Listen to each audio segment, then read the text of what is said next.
Salut salut, bienvenue pour une nouvelle vidéo. Aujourd'hui, vous l'avez vu, on parle pas de livres mais de films et je suis fière de moi. Oui, je suis fière de moi parce qu'on doit être mi-novembre quand sort cette vidéo et pour une fois, je suis pas hyper à la bourre puisque je vais vous parler de films que j'ai vus en septembre et octobre. Oui, vous avez très bien entendu, 2019, septembre-octobre 2019 bien sûr.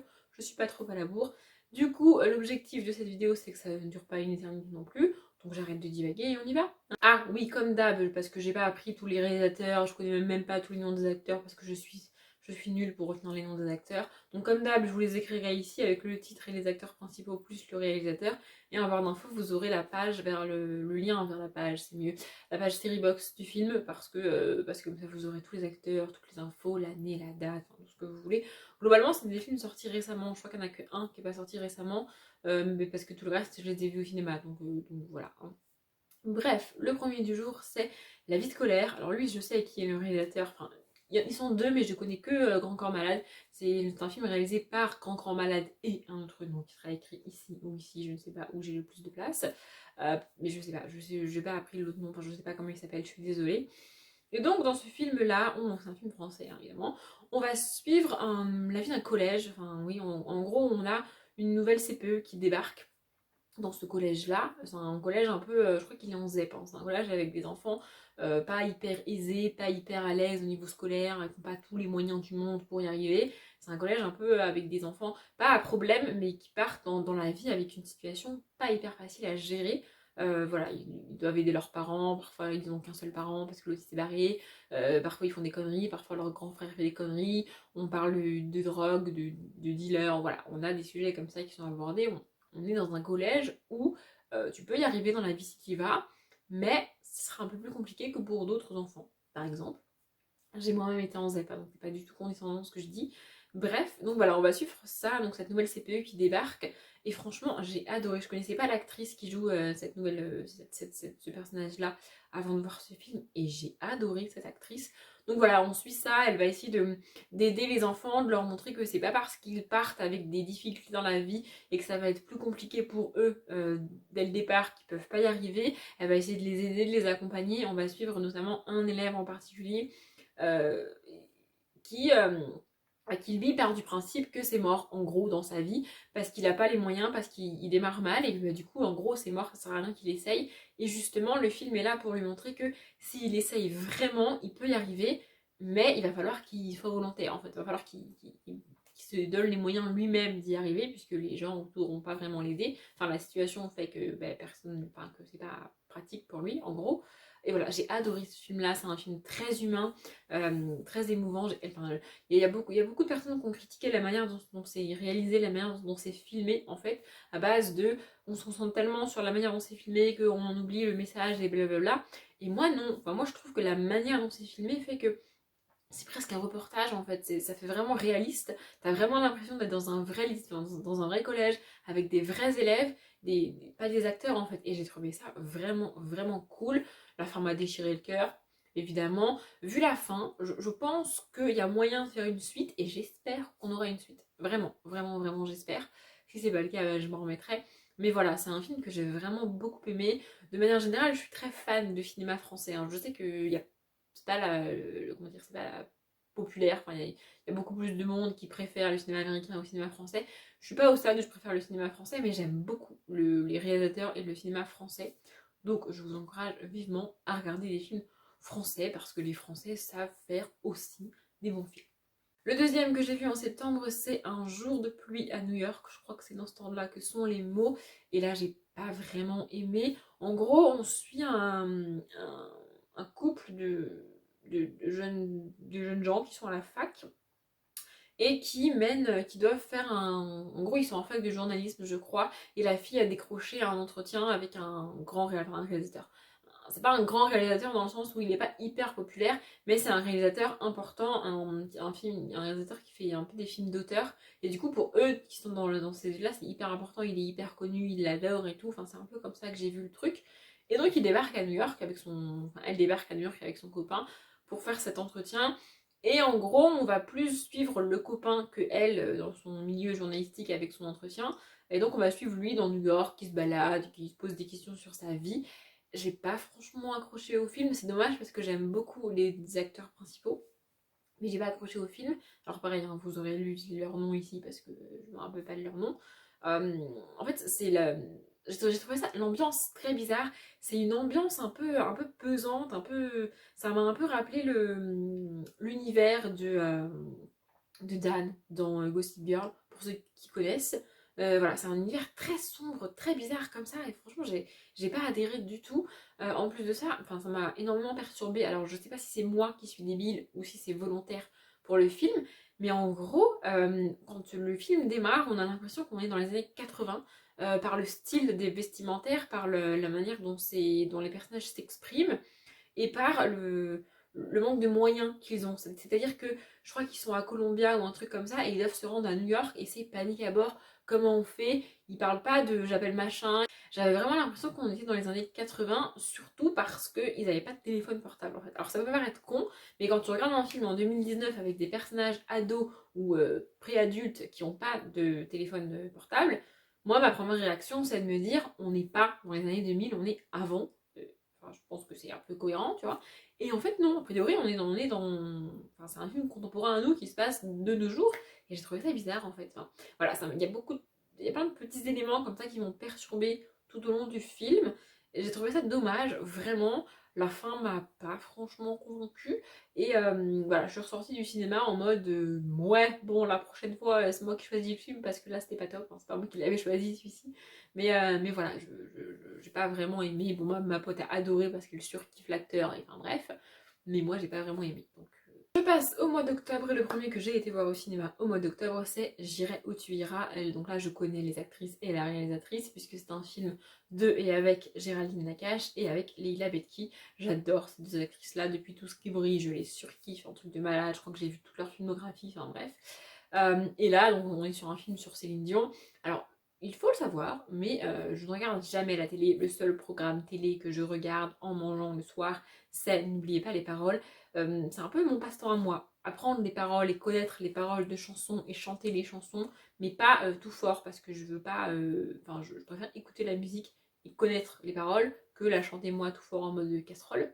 C'est mon passe-temps à moi. D'apprendre et de chanter les chansons, c'est mon passe-temps à moi. Donc j'adore ça. Donc tu mets une chanteuse francophone avec un film français, enfin je suis aux anges. Donc je suis allée le voir.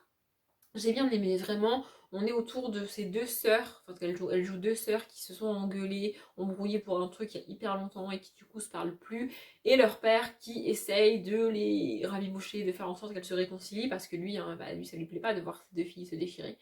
C'est normal. Au milieu de tout ça, il y a une espèce de secret.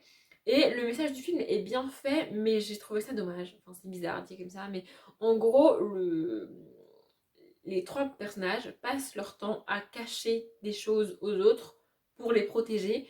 Et du coup, ça donne une ambiance dégueulasse dans la famille parce que tout le monde se ment, tout le monde se cache des trucs. Et au final à force de se protéger les uns les autres, ils s'éloignent les uns les autres. Ce message-là est vraiment cool. Mais du coup, en fait, je pense que c'est parce que je me suis attachée au personnage. Et du coup, je trouvais ça dommage qu'ils continuent à se déchirer et à se mentir comme ça. Mais du coup, c'est bien fait. Et donc, en fait, l'histoire, c'est que l'une des deux, donc jouée par Géraldine Nakache, passe le concours pour devenir choriste de Céline Dion. Évidemment, hein, J'irai où tu iras, Céline Dion pour ceux qui auraient capté. Et donc, son père doit l'emmener, sauf que son père a un empêchement. Il veut pas lui dire pourquoi, toujours pareil, parce qu'il lui ment pour la protéger, enfin bref, tout ça. Et donc, en gros, il demande à sa sœur de l'accompagner, sauf que du coup, elles sont pas trop d'accord, ni l'une ni l'autre. Mais elles finissent par y aller toutes les deux. Et donc voilà, elles vont au casting et ensuite on a le film, il y a un événement important qui arrive juste après, mais ce serait dommage de vous spoiler en fait. J'ai adoré, le seul truc que j'ai trouvé dommage, enfin, en fait je me suis dit, elle a dû payer les droits d'auteur de la chanson une somme astronomique, parce que J'irai où tu iras, je crois que c'est écrit par Goldman en plus, donc ça doit être un chiffre astronomique hein, pour les droits d'auteur, pour avoir le droit d'utiliser cette chanson, et on l'entend une fois en fait, au début, et j'ai trouvé ça dommage en fait. Enfin, en plus c'est le titre et tout, donc j'ai trouvé ça dommage. Mais bref, c'est un film que j'ai beaucoup aimé. Encore une fois, c'est un film français avec des acteurs français que j'adore, réalisé qui plus est par une femme, et ça c'est tellement rare en cinéma encore que ça a le mérite d'être souligné. Donc voilà, j'ai beaucoup aimé ce film-là. Pour moi, c'est pas le meilleur que Géraldine Nakache ait fait, et c'est pas le meilleur dans lequel on a ces deux actrices-là, mais ça reste un bon film. C'était très cool. et j'ai passé un bon moment. Deuxième du mois d'octobre, c'est le seul que j'ai pas vu au cinéma, je sais plus, ça devait être un vendredi soir ou un dimanche soir, j'avais la flemme de lire, donc j'ai regardé un film. J'ai regardé Carnivore, je sais pas du tout par qui il est réalisé, mais il est avec Leila Bekti et l'actrice principale de La Vie scolaire. Oui, j'adore Leila Bekti et j'ai découvert que j'adorais l'autre actrice qui s'appelle, je sais plus comment, j'ai toujours pas appris son nom, faut que je l'apprenne. Et donc quand j'ai vu qu'il y avait un film avec elles deux, je me suis dit vas-y c'est parti. Et le film est très bizarre, hein. En fait, on suit, pareil, deux sœurs. Une qui, elles sont toutes les deux actrices, sauf que l'une a réussi, elle est mariée, enfin, je crois qu'elle, je sais pas si elle est mariée, mais en gros, elle est en couple, elle a un appart, elle a un gosse, elle est actrice, elle est très demandée, elle a réussi sa vie, en gros. Et l'autre, jouée par Leila Bekti, a un peu raté sa vie, elle est célibataire, elle perd son appart au début, elle est obligée de demander à sa sœur si elle peut squatter chez elle. Elle est actrice aussi, mais elle trouve strictement rien. Et voilà, en gros, c'est un peu les deux opposés. L'une a tout réussi, l'autre a tout raté, et c'est la merde. Leila Bekti va devenir le coach de sa sœur sur un film, c'est-à-dire qu'elle va lui faire apprendre son texte, l'entraîner à dire son texte, à se positionner, à dire les mots, quand tu dois couper la phrase, enfin, elle va l'entraîner à jouer les scènes en fait, sur un tournage. Et à partir de là, on va suivre leur vie. C'est une ambiance très particulière, très sombre, ça finit en n'importe nawak selon moi, en fait, moi je catalogue ça comme un film d'auteur. Enfin, ma définition de film d'auteur, c'est en gros histoire qui pourrait être bien, mais réalisée de manière tellement bizarre que je ressors du film en mode qu'est-ce que je viens de voir, c'est quoi ce délire? Avec une ambiance pesante, une ambiance très particulière, très noire, très sombre. Voilà, ça c'est ma définition de film d'auteur. Alors, c'est pas la vraie définition, mais c'est ma définition. À chaque fois que je dis film d'auteur, c'est ça que je veux dire. Et là, voilà, c'est ça en fait. C'est un film très particulier, très bizarre, qui finit en te montrant l'un des aspects les plus sombres de l'être humain, vraiment. Clairement, c'est pas un film pour tout le monde, clairement, c'est pas un film qui plaira à tout le monde, c'est pas un film pour les plus jeunes non plus. Je sais pas s'il est moins de 12, mais moi je le mettrais moins de 12 parce que, même, en fait, c'est un aspect. Il n'y a rien de violent réellement dans le film, encore que la fin est violente, mais il n'y a rien de trash, il y a rien de sanglant, c'est pas un film d'horreur non plus, mais c'est une horreur psychologique en fait, hein, c'est un truc. Voilà, c'est très bien montré, c'est très bien réalisé. J'ai bien aimé. C'est pas un film que je reverrai. Voilà, pour vous donner un idée, c'est pas un film que je re-regarderai. Je suis contente de l'avoir vu. Maintenant, si je l'avais pas vu, ça ne m'aurait pas changé ma vie, hein. Ça, voilà, ça va pas changer ma vie de le voir. Et donc, que je l'ai vu ou pas, ça change pas grand chose pour moi. En gros. Et enfin, le dernier film que j'ai vu en octobre et le dernier film de cette vidéo, c'est Maléfique 2. J'ai été le voir au cinéma et j'ai été le voir au cinéma toute seule. Alors, c'est pas parce que j'ai pas d'amis, hein, je vais vous expliquer pourquoi. Alors déjà, avant toute chose, je vais vous remettre en barre d'information la vidéo de Justine qu'elle a fait sur le fait de sortir seule et de faire des choses tout seul et toute seule. C'est une vidéo que je suis tout à fait d'accord avec ce qu'elle a dit. J'adore sa vidéo et je trouve ça vraiment cool d'encourager les gens à le faire. Donc voilà, je vous la remets en barre d'information. Moi, aller au cinéma toute seule, c'est quelque chose que je fais depuis, je dirais, 4 ans maintenant, ça commence à dater. Vraiment, je suis une fille extrêmement timide et franchement, aller au cinéma toute seule, au début, je trouvais ça inconcevable et en fait, elle a raison, c'est Justine dans sa vidéo, c'est-à-dire que le cinéma, c'est le truc le plus facile à faire tout seul. Tu débarques au cinéma 5 minutes avant la séance, tu t'installes, les lumières s'éteignent, tu regardes ton film, tu es entouré de gens, mais il n'y a pas pour objectif de discuter en fait pendant le cinéma, c'est même l'objectif de se taire et de regarder le film. Le film se finit, hop, tu sors du cinéma, tu rentres chez toi. T'as fait un truc tout seul, et en vrai, c'était pas ouf non plus, enfin, c'est pas hyper compliqué à faire, vraiment.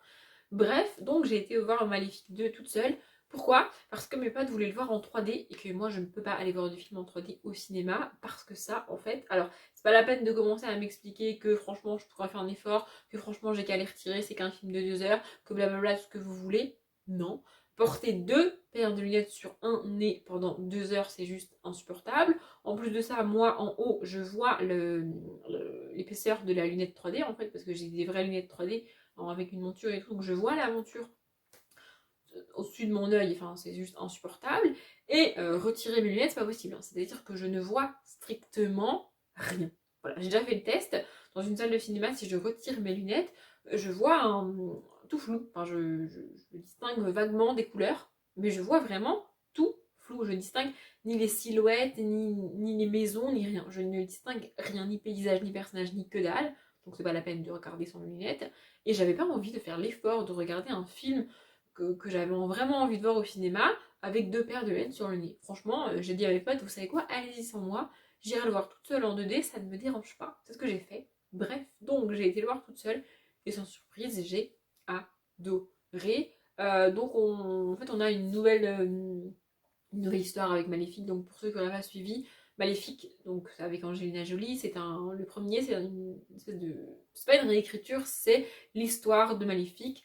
Pourquoi elle a jeté le sort à Aurore dans La Belle au Bois dormant. Dans ce film-là, elle récupère Aurore et elle l'élève elle-même, et donc Aurore devient sa fille. Et on va découvrir le côté humain de Maléfique, et j'ai trouvé ça vraiment cool. Dans le deuxième, c'est aussi le cas. En plus, on a toute une mythologie qui est développée autour de Maléfique, de ce qu'est Maléfique, de pourquoi elle est physiquement comme ça, avec ses grandes ailes et trucs et tout là.